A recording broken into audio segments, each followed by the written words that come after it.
Olá pessoal, no vídeo de hoje nós vamos aprender como acessar imagens de satélites do mundo inteiro. Eu sou Ana Freitas e esse é o canal Dados do GEO.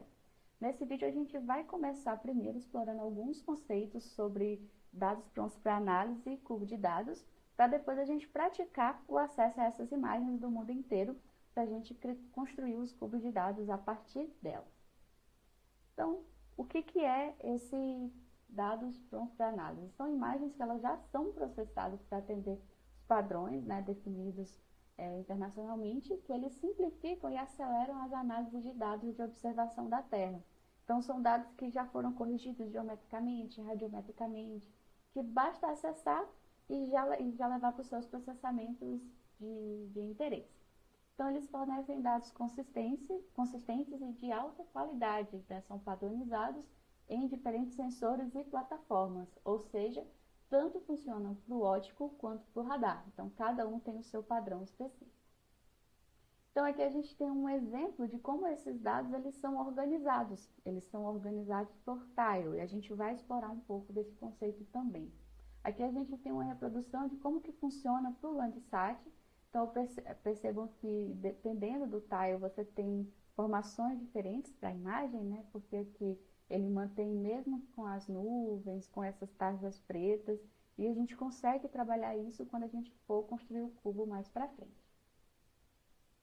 E quando a gente fala de tile, a gente tem dois que são bem conhecidos, né? De satélites que a gente está bem afeiçoado, que é justamente o Sentinel-2, que ele utiliza esse MGRS, que é um sistema de grid militar, que ele divide o mundo em 60 zonas, UTMs de 8 graus de longitude, ou seja, cada zona ela possui 6 blocos, blocos de 6 graus de latitude, e eles são divididos em 110 por 110 quilômetros quadrados, né? Então a gente tem esse formato que a gente pode observar aqui.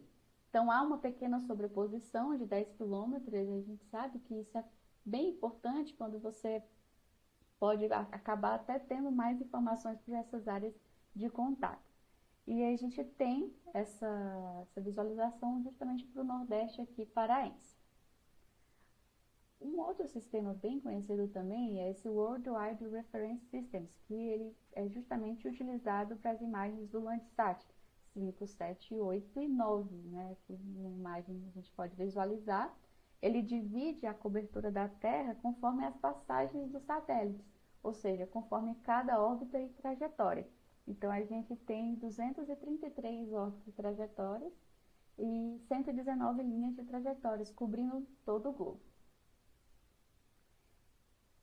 E o que acontece? Todas essas imagens, quando elas já estão prontas para análise, elas subsidiam justamente o cubo de dados. Por quê? Porque o cubo de dados ele vai ser uma estrutura que ele é quadridimensional, ou seja, ele leva em consideração as questões de longitude, latitude, o tempo e as bandas de cada uma daquelas datas. Então, a gente já sabe que a maioria dos satélites que a gente conhece, eles produzem mais de uma banda de informação. Então, você traz todas essas informações para dentro dessa estrutura, que é uma estrutura que permite essas análises, principalmente quando a gente leva ali para o machine learning ou para o deep learning, que precisa dessa estrutura consistente. Então, a gente pega esses dados prontos para análise e leva para uma estrutura consistente. E aqui a gente tem uma visão conceitual de como que esses cubos de dados eles são organizados. Então, primeiramente, a gente percebam que nessa primeira imagem você tem um certo deslocamento nessas imagens prontas para análise e elas são ajustadas, né? Você faz esse corregistro e garante que elas estejam exatamente correspondentes à posição de cada pixel na latitude e na longitude. E quando a gente leva para uma seleção da série temporal, percebam que há uma certa mesmo posicionamento ao longo do tempo daquela mesma posição. Isso vai permitir que a gente extraia essas informações da série temporal de um único pixel, mas também que a gente consiga saber exatamente qual é o tempo, por exemplo, se você quiser selecionar uma dessas imagens, né, exatamente no momento que você deseja. Então, tendo em mente esses conceitos, a gente vai agora lá para o CITES para a gente construir o nosso cubo de dados e explorar alguns desses provedores, porque no CITES Os que eu mais uso hoje são as imagens que são providas pelo Brasil Data Cube e pelo Microsoft Planetary Computer. Mas a gente tem uma gama de imagens disponíveis online que podem ser acessadas dentro do site. Então, outros projetos como o Brasil Data Cube é o Swiss Data Cube, e o Digital Earth Africa e o Digital Earth Australia. Então, são sistemas semelhantes ao BDC que produzem imagens para os seus países e continentes de interesse. Chama atenção também para o provedor da AWS. Então, alguns acessos na AWS eles são pagos, né? Então, se sua empresa ou instituição já paga por esse serviço, você consegue fazer o acesso utilizando também o site. Então, vamos lá para a segunda parte? E na segunda parte do nosso vídeo, a gente vai ver na prática como acessar essas imagens de satélite do mundo inteiro. E para isso a gente vai aprender a acessar provedores de imagens de satélites e também criar cubo de dados. Então, como a gente já viu, a gente começa instalando o site para quem ainda não tem o site na sua máquina, ou, como é o meu caso que já tem, a gente executa aqui a biblioteca CITES. Então, a gente define um diretório, que é onde todos os arquivos vão ser salvos ou vão ser buscados, né, conforme o que a gente for utilizar. E aí a gente vai verificar quais as coleções, como a gente viu no último slide, do que tem disponível no site. Então, percebam que a gente tem uma lista aqui gigante, que você pode navegar e buscar as suas imagens de interesse.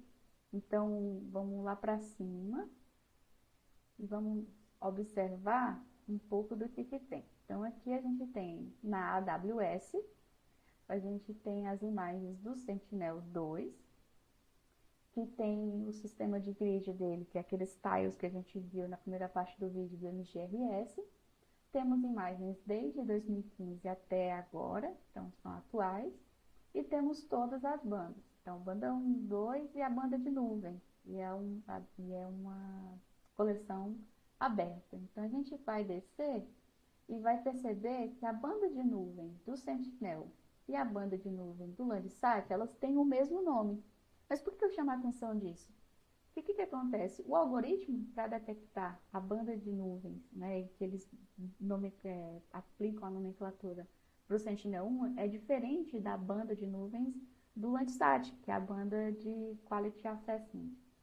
E o que o CITES ele faz? Ele normaliza, e para cada uma dessas imagens ópticas, claro, quando a banda se referir à informação de nuvem, ela vai ser chamada de cloud. Isso padroniza para todos os sensores disponíveis. Tudo bem?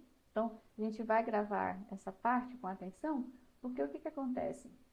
Lá na frente, se o seu cubo de dados ele for utilizado por uma classificação dentro dos CITES, o software ele vai dar conta dessas informações de nuvens para a nossa classificação. Então, ele vai fazer os procedimentos que forem necessários para que essa nuvem não seja classificada de uma maneira errada como outras classes. Então, vamos lá voltar. Para a prática, eu vou escolher trabalhar com o provedor do Microsoft Planetary Computer. E a gente consegue escolher, então, utilizando esse mesmo CITES List Collection, se a gente já sabe o nome da coleção e quer explorar uma imagem específica e as suas bandas, a gente pode escolher o seu provedor de preferência. Então, no caso, eu vou executar aqui apenas a lista do Microsoft Planetary Computer. Então, a gente tem dado de radar, a gente tem dado do MODIS, dado de precipitação também. Então, tudo isso a gente consegue buscar nessa lista de provedores do CITES e trazer tanto para a gente baixar, se for de seu interesse para a sua máquina, como também usar nas suas classificações. Então, aqui a gente vai compor o nosso cubo de dados. E aqui eu deixo até a atenção quando a gente for selecionar a banda de nuvem. Então, vamos lá, novamente, lembrando até um pouco do nosso primeiro vídeo, a gente vai construir o nosso cubo de dados a partir da função CITESCube, vai escolher uma fonte, ou seja, o nosso provedor dessas imagens, que é o Microsoft Planetary Computer. Selecionei a coleção Sentinel-2. E aqui é interessante, porque se você não colocar as bandas de interesse, você pode selecionar todas elas. Então, se eu não tivesse esse comando aqui, todas viriam, mas decidi por ter apenas essas 3 bandas para a gente fazer uma composição colorida, para a gente ver essa imagem e visualizar aqui dentro do RStudio. Então, voltando para o nosso sistema de tile, então naquele slide que eu mostrei o MGRS, que é o sistema de tiles do Microsoft Planetary Computer para o Sentinel-2, eu vi que 22 MGD é o tile que fica sobrepondo ali a região de Belém. Então eu escolhi e trouxe para cá. Você pode aumentar, e para aumentar você colocaria, avisaria que é um string, então colocaria o C, que aí você consegue passar uma lista de outros tiles que você quer explorar aqui no nosso script. Como não é o caso, então eu vou tirar e vou manter apenas um tile. Mas lembrando que no nosso primeiro vídeo, a gente também poderia fazer isso utilizando o ROI.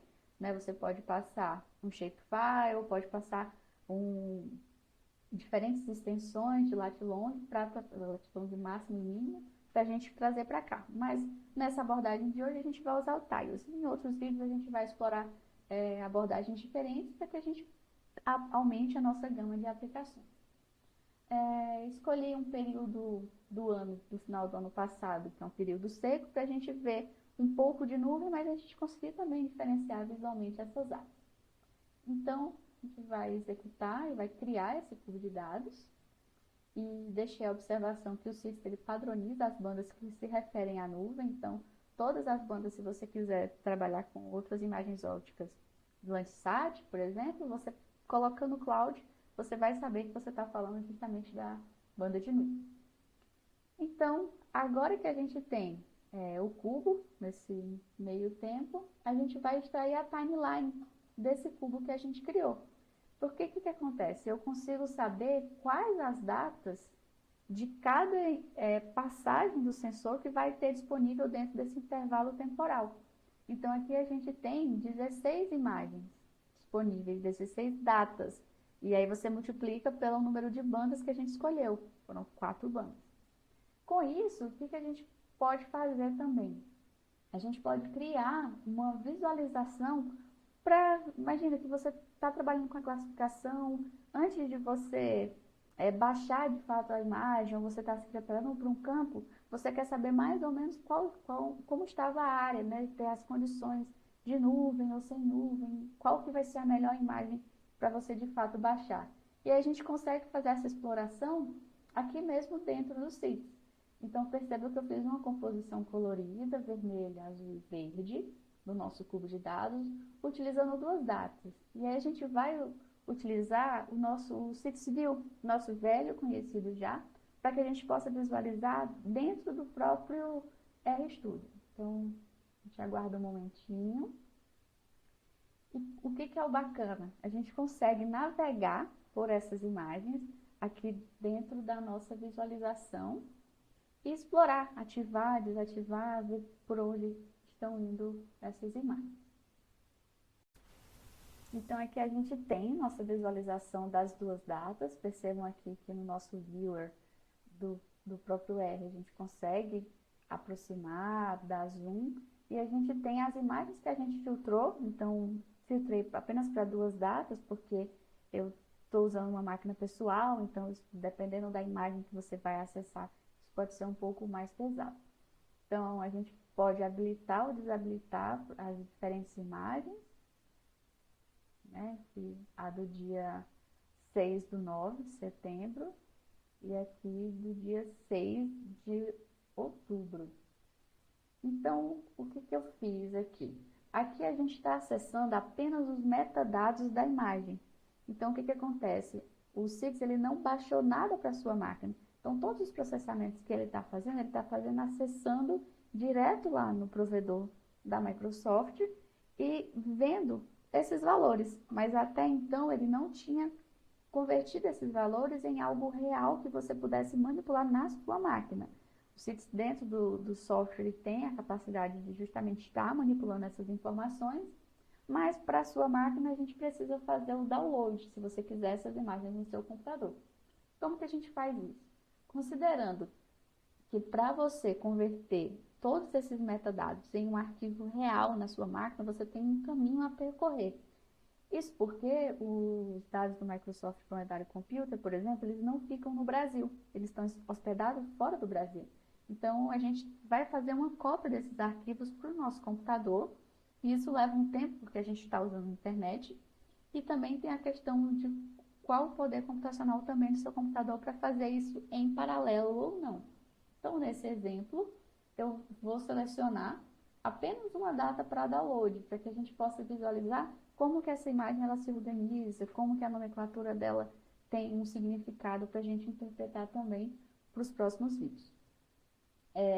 Uma vez que a gente seleciona, então, as imagens para o download, a gente vai criar uma cópia dessas imagens para o nosso computador. E como que a gente faz isso? A gente vai pegar essa seleção da imagem que a gente fez no cubo, a gente pegou imagens específicas e as bandas, como a gente viu também que era possível devido à organização do cubo de dados, lá na parte conceitual. A gente vai selecionar um diretório de saída para essas imagens e multicores, que é aquela ideia de poder fazer paralelamente, igual a 10. Então, ele faria 10 imagens ao mesmo tempo. Então, se eu tivesse 10 bandas de uma mesma data, elas seriam baixadas ao mesmo tempo e levaria o tempo de latência de dados. Então, a gente vai executar e esses arquivos eles vão ser baixados na nossa máquina. E agora a gente vai ver no QGIS como que fica lá. Então, aqui no QGIS a gente tem a visualização da banda 8 do Sentinel-2, né? E aí percebam, na nomenclatura a gente tem a banda Sentinel-2 e cada underline no nome da imagem, ele representa uma nova informação.